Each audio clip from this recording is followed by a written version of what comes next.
Well, we take a look back at the weekend rainfall. It was pretty variable, and the heaviest of it stayed to the south and southwest. We do have a few more chances of rain this week, and it will start warm, but some cool air, especially for northern Minnesota by week's end.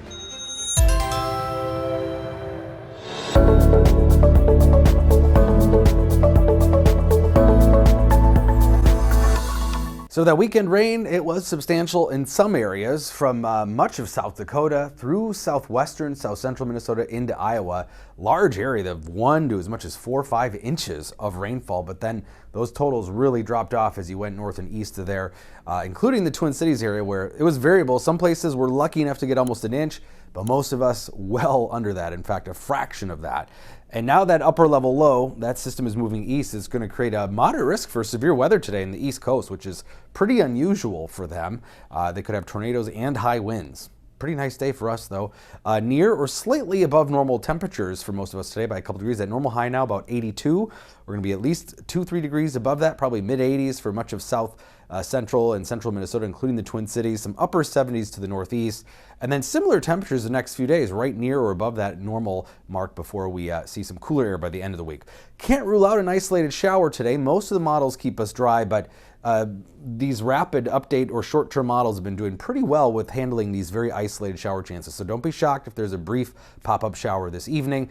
Tomorrow, the best chance is going to be for northern Minnesota. We've got the first of 2 cool fronts this week that'll touch off some scattered showers and thunderstorms for the northern third of Minnesota late tomorrow into tomorrow night. And then that front will kind of wash out south, creating the possibility of maybe an isolated shower or thunderstorm late Wednesday. So late Wednesday afternoon with daytime heating, that frontal boundary will be right kind of on top of the Twin Cities. Might touch off 1 or 2 thunderstorms. These are going to be awfully hit and miss, though.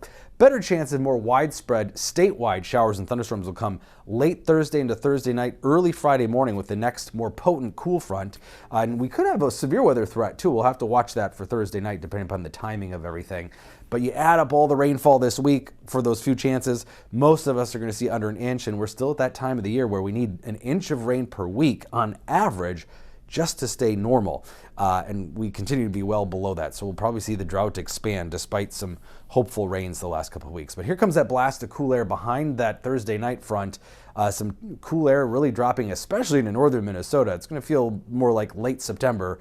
Well, we're up there maybe mid-September. But by Friday, still near 80 here in southern Minnesota, but only 60s for highs in northern Minnesota Friday and probably even Saturday for some spots. We might slip into the upper 70s in the Twin Cities Saturday. So that cool front won't be nearly as dramatic here, but slightly above normal here through midweek. Tomorrow looks pretty bright, and then again, we will have that isolated thunder chance Wednesday afternoon, and then especially late Thursday. I think most of Thursday will be dry, but Thursday night, best chance of seeing some storms, and then cooler temporarily Friday and Saturday with maybe some lingering showers early Friday, brighter Saturday, but definitely cooler. Maybe some upper 50s even for lows. We haven't seen that in a while.